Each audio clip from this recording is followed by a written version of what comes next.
So you want to get better at making characters in Vampire the Masquerade. You've gotten good at making their name and their clan. You maybe get stuck at that point. Some things that you should consider is the backstory of the character. What culture did they come from? Are they from America or are they from France or Greece or even the Middle East somewhere like Baghdad? That's a very interesting character. What was their motivation when they were immortal? And did that carry over into the afterlife? For example, are they from a Native American reservation and now they want to make sure that Native American reservation is safe? Or are they from this Southern culture where the blues was very big and they carried that over and they're with the blues now? Or do they come from an Islamic culture? Those are very interesting things to consider. Did they stay in the same city or did they move? What historical events did they take part of? Were they the cause of it? Did they take part of it?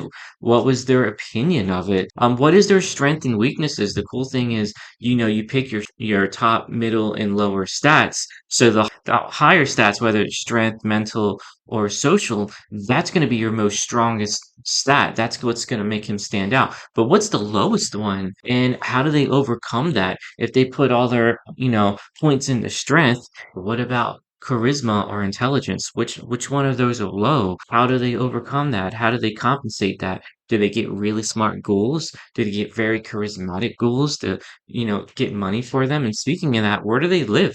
How do they pay for it? Is their ghouls paying for it? I doubt they're working at 7-Eleven. A vampire working at 7-Eleven who came from, Persia 300 years ago. That doesn't make sense. They need a way to generate money. Do they rob people or do their ghouls work? How do they keep their humanity on top of that? They can't just go killing every night because a vampire who gives in to the beast do not live to be centuries long. What kind of clothes do they wear for like the Persian vampire? Does he still wear clothes from the Persian Empire? The Native American, do they still wear Native American attire? Do they wear foreign attire? Or is it kind of a mix where it's Native American person, but he's got feathers in his hair from the tribe he was from in the 1850s? Or maybe the Persian guy has some like Persian jewelry, or maybe he mixes it up with his current clothing.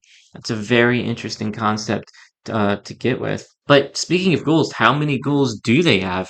Do they just have one ghoul that they really trust and they've had this ghoul for 50 or 100 or 200 years?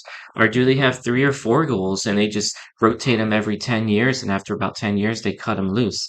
That's something to consider too.